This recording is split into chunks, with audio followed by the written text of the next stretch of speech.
Una stagione giocata ad alti livelli, ma con una sconfitta di troppo che ha costretto la squadra ad accontentarsi del secondo posto in Bundesliga 2, ad un solo punto dalla vetta. Questo è il riassunto della nostra prima stagione alla guida dello Schalke e del primo episodio della nuova paccarriera su FC26. E quindi, ciao ragazzi, qui è Asiaxi e benvenuti in questo secondo episodio della paccarriera, la carriera dove il mercato viene deciso dai pacchetti dell'Ultimate Team. Questa è la squadra con cui abbiamo affrontato la scorsa stagione e, se devo essere sincero, non è una rosa presentabile per la Bundesliga. Dovremmo quindi affidarci ancora una volta alla fortuna e sperare che dai nostri packs escano giocatori in grado di darci una mano. Con la dirigenza che rinnova la fiducia nei nostri confronti è tempo di dare inizio a questa seconda stagione. Il budget di partenza è di 20 milioni di euro, non tantissimi, ma con qualche eccezione possiamo ragimolare milioni preziosi per rinforzare la rosa. Prima però andiamo a leggere gli obiettivi della dirigenza. Come prevedibile ci viene chiesto di evitare la retrocessione. Per questo su WeFoot apriremo pacchetti oro non rari, potendo scegliere al loro interno solo le carte appunto non rare. Si parte subito con il primo pacchetto. Due nomi intriganti ma fuori portata come Højlund e Morato, che fanno sognare ma ci riportano subito coi piedi per terra. Il secondo pacchetto invece delude. Tanti giocatori avanti con l'età e altri che non si sposano bene con il nostro 4-3-1-2, ma al terzo giro le cose cambiano. Spunta Schmidt, che potrebbe diventare il nostro nuovo trequartista titolare, e Musa, un profilo che non passa certo inosservato. Il quarto pacchetto però ci gioca un brutto scherzo. Due giocatrici inutilizzabili in questa carriera e per la seconda volta Højlund, che di fatto risulta un'opportunità sprecata. Non resta che cercare nel database giocatori usciti e capire chi è realmente acquistabile.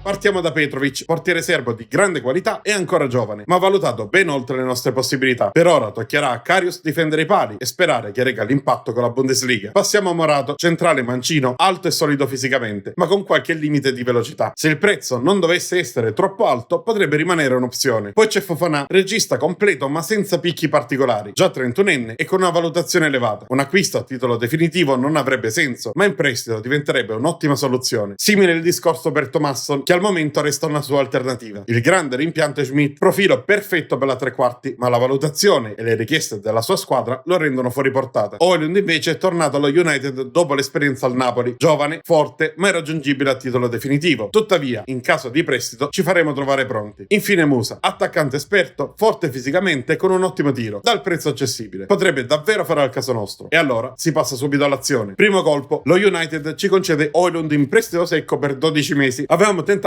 anche con diritto di riscatto, ma hanno detto di no. Poco male, resta comunque un colpo enorme. Non è finita qui, anche Fofana arriva in prestito, con il Rennes che si accolla il 60% dello stipendio. Sul fronte cessioni parte Christian Gomis. Il Minnesota United paga la clausola e incassa il sì del giocatore. E a noi restano poco più di 1 milione, abbastanza però per muoverci di nuovo. E infatti eccoci in America, dal Dallas United per chiudere l'acquisto di Musa a 9,5 milioni. Sarà lui, insieme ad Højlund, la nuova coppia d'attacco dello Schalke. Il budget però è quasi finito ed è già tempo di pensare al campionato. L'esordio non è dei più semplici. Affrontiamo il Friburgo, squadra che in Bundesliga punta spesso all'Europa. Grifo è il loro uomo più pericoloso e il loro gioco si basa su possesso e pressing continuo, tipico delle squadre tedesche. Non è un debutto proibitivo, ma nemmeno da sottovalutare. Noi rispondiamo schierando subito i migliori, con una sola eccezione. Musa parte dalla panchina. E occhio anche a Karaman, che viene arretrato sulla tre quarti. Senza Moreo e senza nuovi arrivi in quel ruolo, il turco diventa la soluzione più logica per iniziare la stagione da titolare alle spalle delle punte.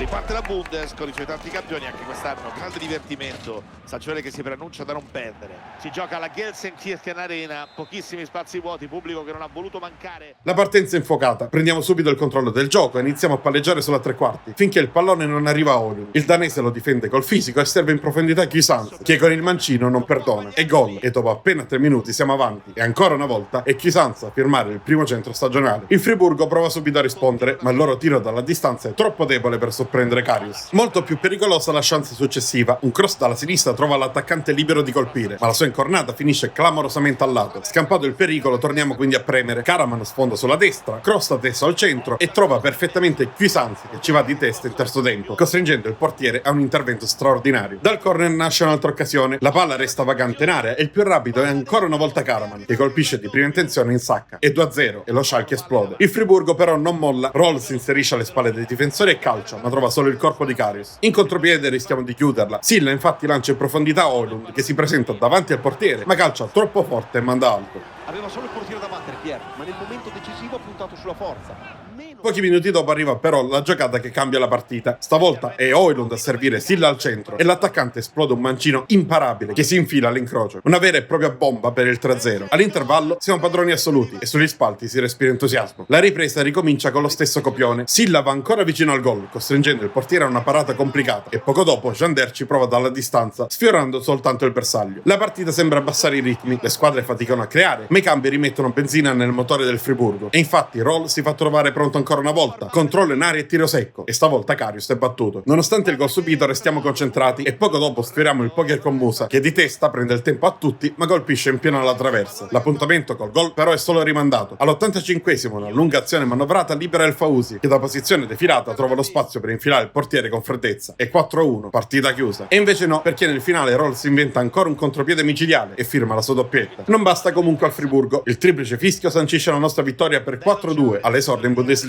Un debutto spettacolare. Se l'inizio è questo, non vedo l'ora di scoprire il resto della stagione. Successo della squadra di casa, 3 punti importanti. La classica partita dove la squadra che non ha niente da perdere gioca senza pressione e alla fine riesce a portare a casa i 3 punti. Tornati in sede ci rimettiamo subito al lavoro sul mercato. Sistemiamo l'Asme, ceduto al Midtjylland per circa 1.300.000 euro, una cifra utile ma non sufficiente per provare il colpo morato, che resta quindi un sogno raggiungibile. Il bilancio del mercato è chiaro, in uscita poche entrate reali e 20 milioni iniziali non sono cresciuti come speravamo e quindi fino a gennaio dovremo contare su questa rosa, che però ha già mandato un messaggio forte e chiaro. Nonostante i limiti, lo Schalke può davvero giocarsela anche contro le squadre più attrezzate.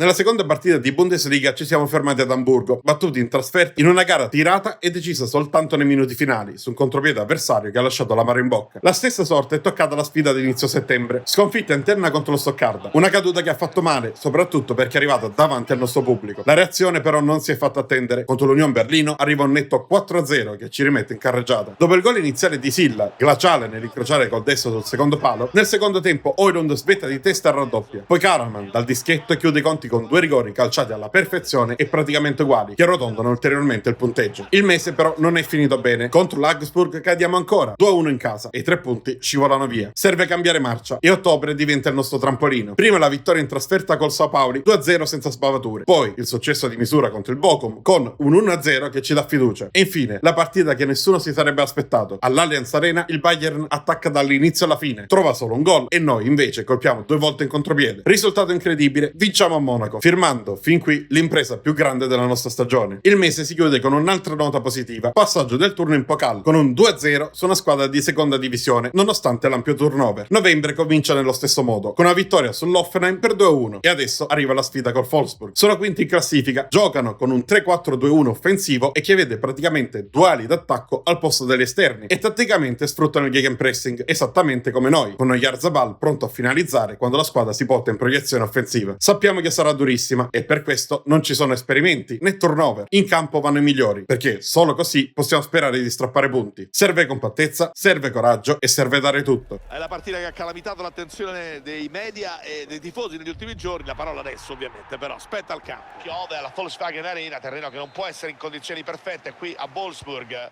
Ed infatti i nostri avversari si rendono subito pericolosi, recuperando palla sulla 3/4 grazie al pressing. L'attaccante entra in area e calcia, trovando però l'opposizione quasi miracolosa di Karius. Dopo 20 minuti di sofferenza riusciamo a proporci con Højlund, che tenta un tiraggiro da fuori area, troppo debole per impensierire Verbruggen. Il Wolfsburg non perdona, Kaminski colpisce il palo, la palla rimane viva e finisce sui piedi di un compagno che ribadisce il rete. Karius ci prova anche, ma non riesce a deviare abbastanza per salvarla. È il gol che chiude il primo tempo, con i padroni di casa avanti. La ripresa è più bloccata, ma al 70esimo Silla rompe gli equilibri, vince 2 contrasti a centrocampo, si invola verso l'area e con un piattone chirurgico batte il portiere per l'1-1. Eccolo il gol, arriva il pareggio. Poco dopo ha anche l'occasione del sorpasso, ma il suo tiro, fuori equilibrio, viene respinto e bloccato in 2 tempi da Verbruggen, che riesce anche ad anticipare Højlund, che era lì in agguato. All'ultimo minuto ci prova Maximilian Arnold con una conclusione spettacolare di esterno, una sorta di trivella che però finisce alta. Poi il triplice fischio chiude tutto. Primo tempo in sofferenza, secondo da protagonisti. Alla fine il pareggio è il risultato più giusto. Sì, Pier, le 2 squadre, come abbiamo visto, non si sono risparmiate, hanno provato a portare a casa i 3 punti. È uscita una partita che è rimasta in bilico fino al 90esimo.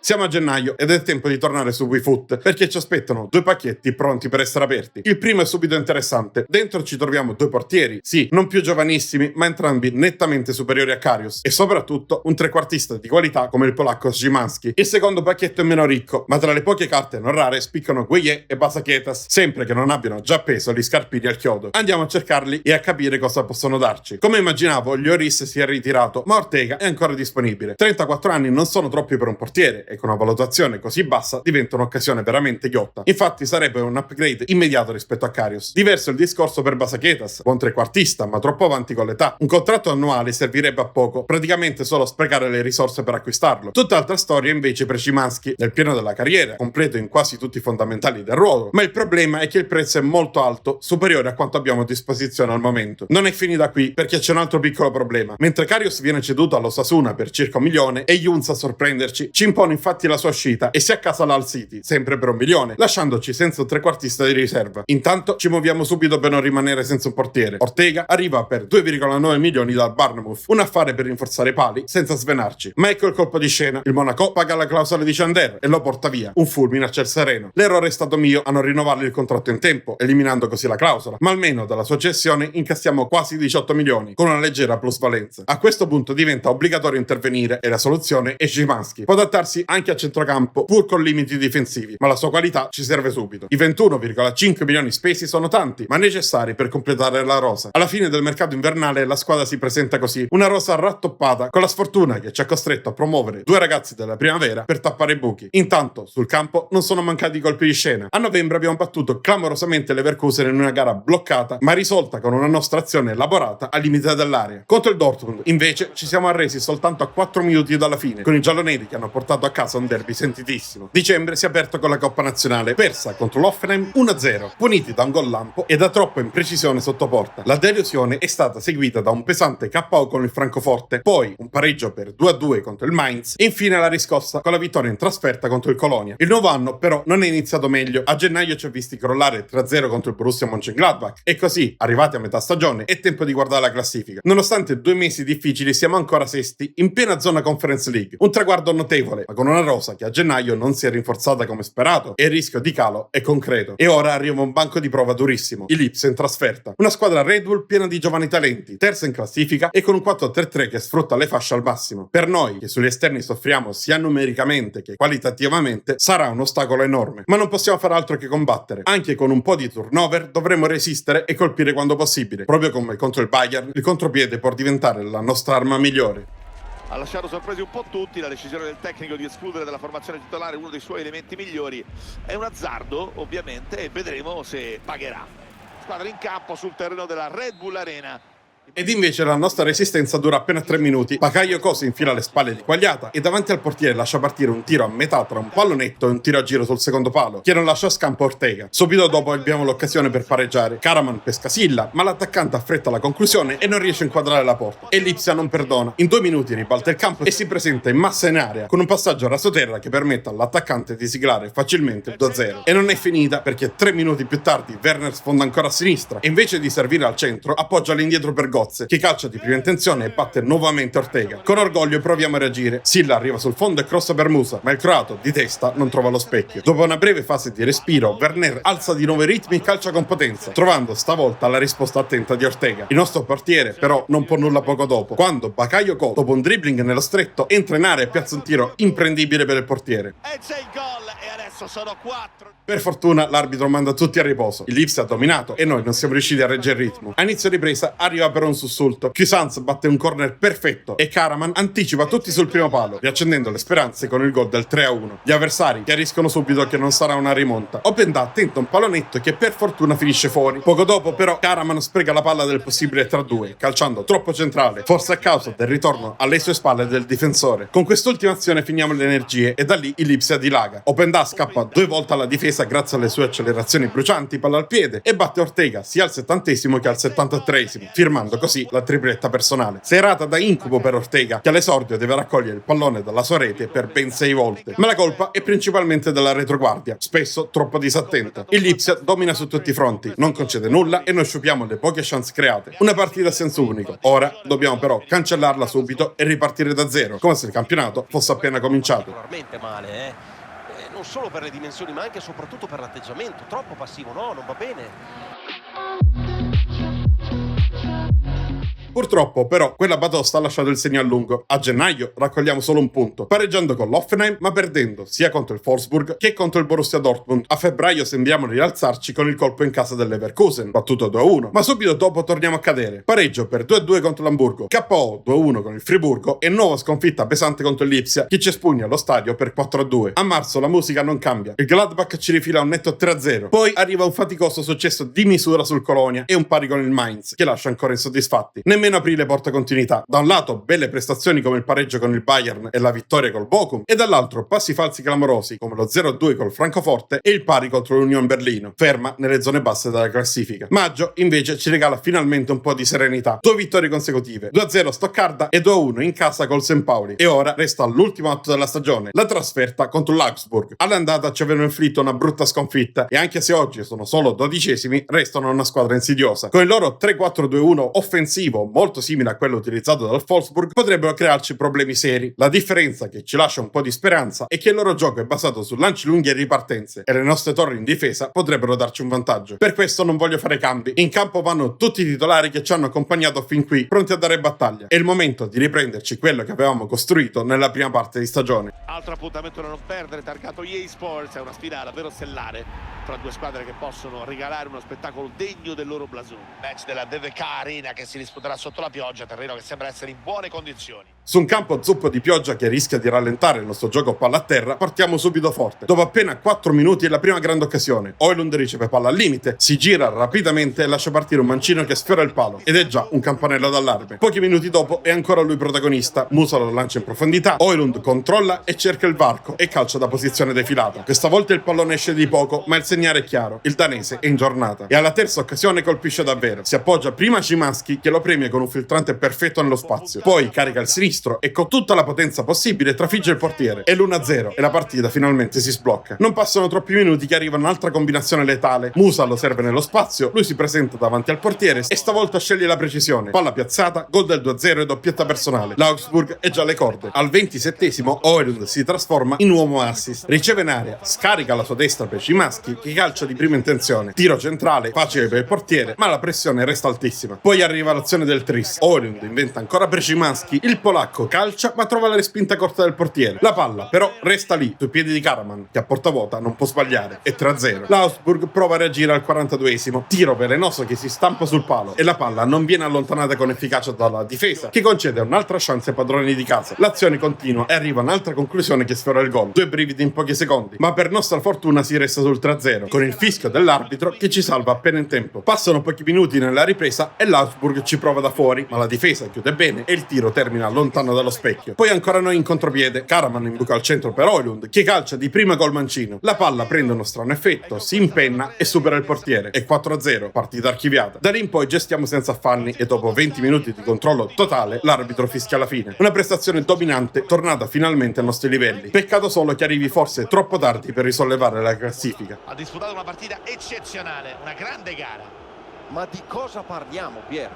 Qui le chiacchiere stanno a zero. Tripletta, vittoria e una prestazione semplicemente meravigliosa. Ed infatti, dopo essere addirittura scesi fino al 12esimo posto nel corso dell'anno, chiudiamo in 8ª posizione, sopra la metà della classifica, ma lontani dall'Europa. Sarebbe stato clamoroso, vista la rosa, ma resta comunque una stagione positiva, quasi sorprendente se pensiamo che venivamo appena dalla promozione. Il Bayern vince il campionato con soli 9 passi falsi, 2 dei quali proprio contro di noi. Il nostro vero trascinatore è stato Højlund, 17 reti, 3 assist, crescita di 3 punti di overall e la media voto più alta della squadra. Torna allo United, ma speriamo che Bacchetti un giorno ce lo riportino. Menzione menzione speciale anche per Cuisance. Solo 2 gol, ma 8 assist che hanno illuminato il nostro attacco. E infine Quagliata, un solo gol, 0 assist e media voto tra le più basse, ma l'unico ad aver giocato ogni singola partita della stagione. Senza ricambi, ha stretto i denti fino alla fine e solo per questo merita un applauso. E direi che per oggi è tutto, spero che il video vi sia piaciuto e se così fosse allora lasciate like ed iscrivetevi per tanti nuovi contenuti. Noi ci vediamo nel prossimo video, ciao ragazzi!